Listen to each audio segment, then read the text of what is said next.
Hello friends, welcome all. Param TV is here to call. Study, fun and knowledge too. Hello all. So today videos let's just for discuss you. the question answer of chapter number 4. Right? Chapter number 4 हमारा क्या था? Diary थी किसकी? Anne Frank की. So from a diary of Anne Frank की diary में से लिया गया. उन्होंने कुछ एक्सट्रैक्ट्स पूरे शेयर किए थे. We have already read the summary, we have already read the chapter. हमने चैप्टर को पढ़ लिया था और समरी भी समझ ली थी. अब कुछ करते हैं क्वेश्चन आंसर्स को discuss. Again I repeat the same stuff. You need not to fix on these questions कि भाई यही पढ़ लो सब कुछ हो गया. यस, सब कुछ हो जाएगा, but you need to understand that कि अगर कोई क्वेश्चन ट्विस्ट होके आता है तो हमने इसी में से ट्विस्ट करके आंसर भी फ्रेम करना है, आंसर भी बनाना है. राइट?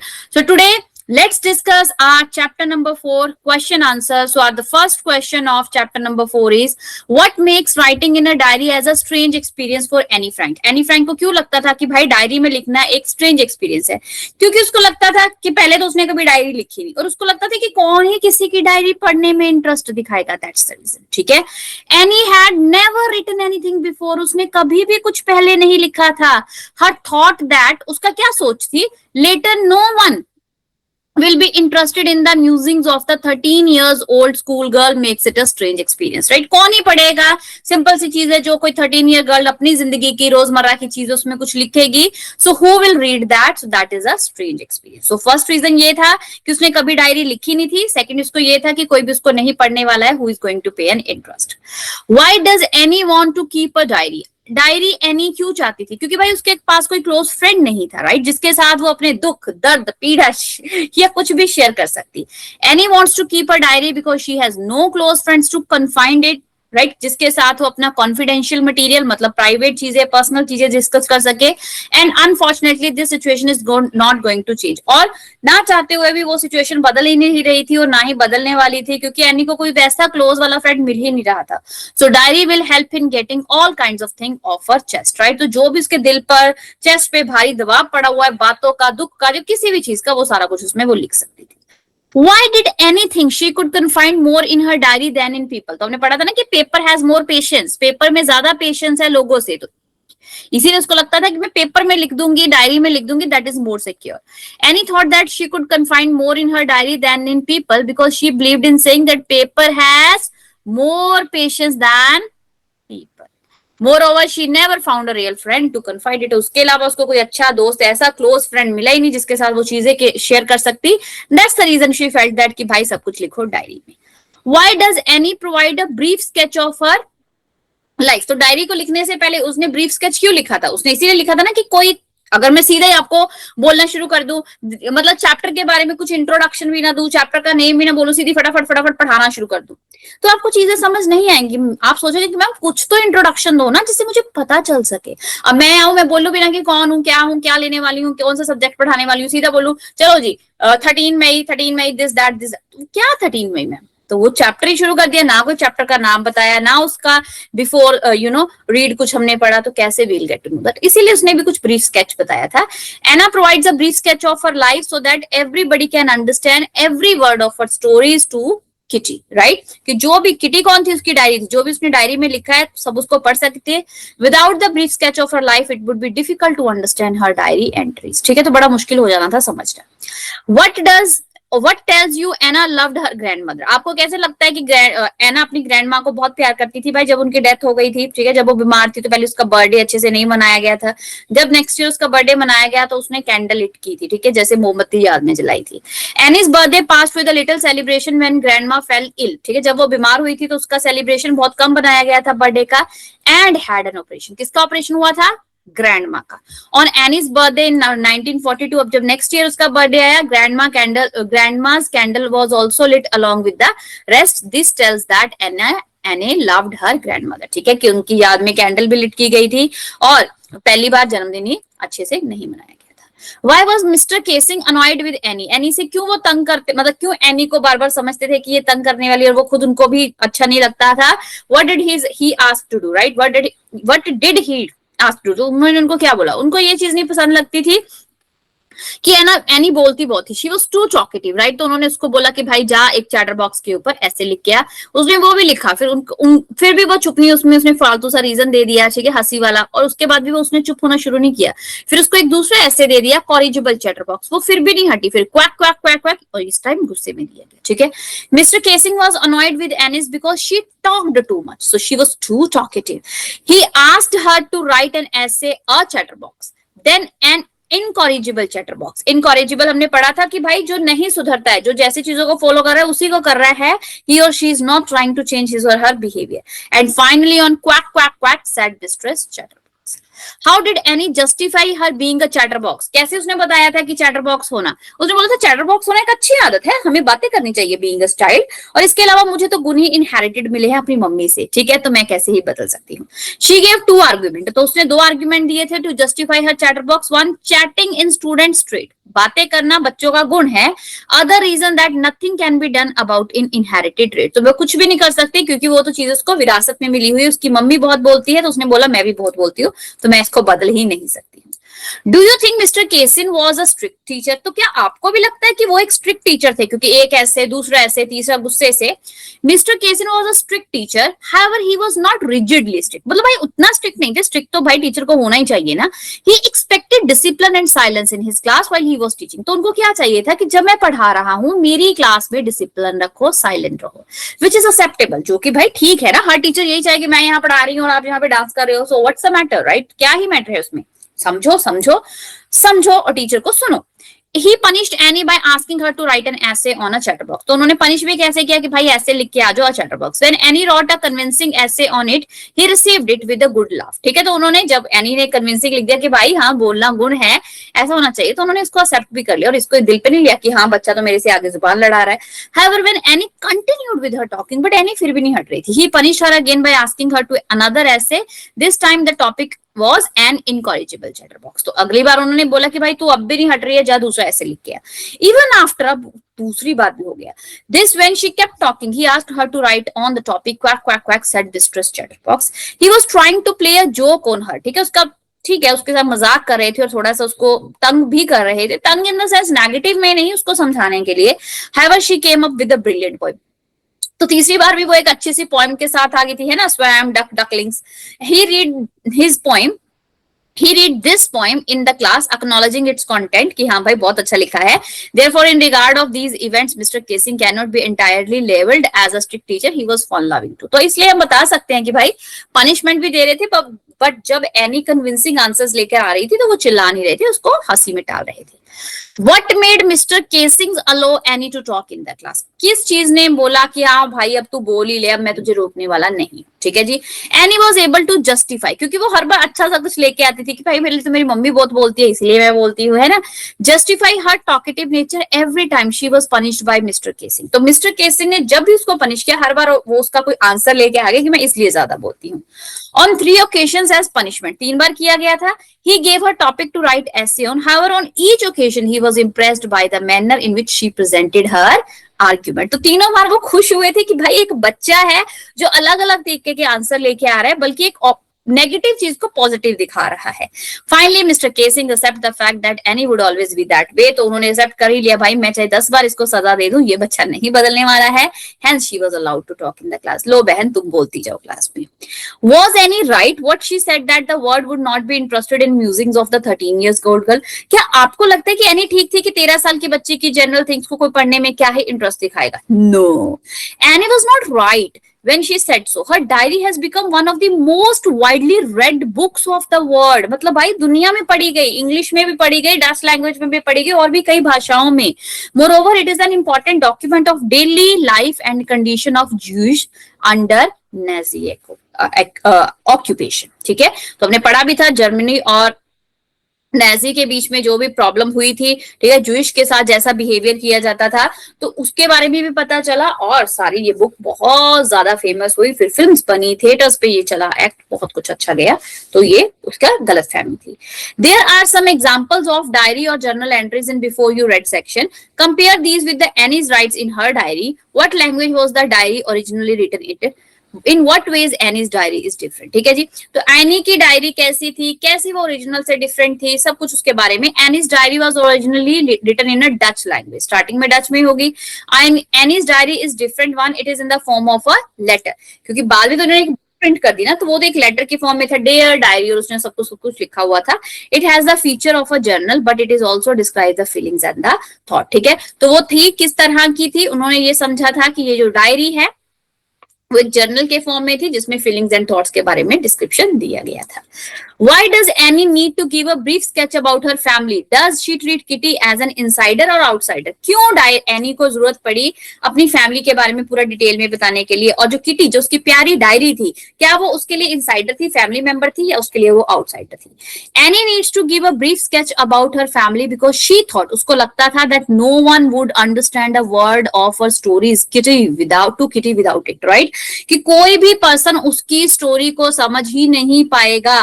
पहले उसको अपनी फैमिली के बारे में ब्रीफ कुछ थोड़ा थोड़ा तो बताना ही पड़ेगा ना, तभी किसी को पता चलेगा। अच्छा, उसकी एक मम्मा थी, फिर उस पापा थे, कब शादी हुई, एक बहन थी, वो कैसे, सब कुछ उसके बारे में, ठीक है जी। She treats Kitty as insider, तो किटी उसकी बेस्ट फ्रेंड थी, डायरी उसकी बेस्ट फ्रेंड थी, क्लोज फ्रेंड थी। She treats Kitty as her close friend and confides in her, her मतलब किटी में, अपनी डायरी को उसने लड़की बनाया हुआ है, to get all kinds of things off her chest, जो भी उसके मन में भारी चीजें, ये नहीं अब उसने सिलेंडर रख लिया हुआ अपने सिर के ऊपर, मतलब जब हम थोड़ा सा मन भारी हो जाता है, कोई हमें पर्सन चाहिए किसी के साथ शेयर करने के लिए बातें, बट वो ना मिले। How does Annie feel about her father, her grandfather, Mrs Kuperus and Mr Keesing, what do these tell you about her? तो पूरा उसको अपने पापा कैसे लगते थे, अपनी स्कूल टीचर कैसे लगती थी, जिसके जाने पर मिसेस कुप्रस के, जब उसने स्कूल छोड़ा था तो वो रोने लगी थी। मिस्टर केसिन जो उसके सर थे मैथ्स के, वो कैसे लगते थे, उसकी ग्रैंड माँ कैसी लगती थी, सबके बारे में थोड़ा थोड़ा हमने शॉर्ट में पढ़ लिया, अब थोड़ा उन सबको मिक्स कर देना है। Any felt that her father was the most adorable father she had ever seen, कि किसी के फादर से मतलब सबसे प्यारे पापा मेरे ही हैं। Annie remembered her grandmother even after her that she wrote in her diary that no one knew how often she thought of her grandmother and still loved her. उसने अपनी डायरी में भी लिखा कि किसी को नहीं पता है कि मैं अपनी दादी मम्मा को कितना याद करती हूँ और मैं उनको कितना प्यार करती थी। In the 6th form at the Montessori nursery school, her teacher was Mrs. Cuprus, who was also the headmistress, right? तो जब वो मॉन्टेसरी स्कूल में पढ़ती थी, जहां पर एक्टिविटीज करवाई जाती है, एक्टिविटीज बेस्ड पढ़ाया जाता है, राइट? तो वहां पर उसकी टीचर थी जो हेड मिस्ट्रेस भी थी, जो उसको पढ़ाते भी थे। At the end of the year, जब वो वहां पे सेशन उसका खत्म होने वाला था, दे वर बोथ इन टीयर्स, दोनों रो रहे थे, as they said a heart breaking farewell. Farewell क्या होता है? बाय बाय बोल देना, आपकी भी होगी, राइट? जब आप स्कूल छोड़ के जाने वाले हो। Mister casein was her maths teacher, तो वो मैथ्स टीचर था। ही वॉज अनॉयड, वो हमेशा गुस्से में चिड़चिड़ा, गुस्से होता रहता था विद हर, क्यों? Because she talk too much, क्योंकि बहन वो बोलती ही बहुत थी, Annie ji. However, Annie was able to justify her talkative nature every time she was punished by Mr. Kissing. तो बट एनी में इतना कैलिबर था, हर बार वो जस्टिफाई कर देती थी कि हाँ भाई मैं क्यों ज्यादा बोलती हूँ, जब भी मिस्टर केसिंग उसको कोई भी ऐसे लिखने के लिए बोलते as a punishment. On each occasion he was impressed by the manner in which she presented her arguments. तो वो हर ओकेजन पे खुश हो जाते थे जब वो देखते थे कि भाई मैंने इसको गुस्से में टॉपिक दिया और इसका आंसर हर बार मुझे जस्टिफाई कर देता है कि हाँ भाई बच्चों को बोलना चाहिए। All these incident show how lovable and smart Annie was, तो ठीक है ना, उसमें ये टैलेंट था।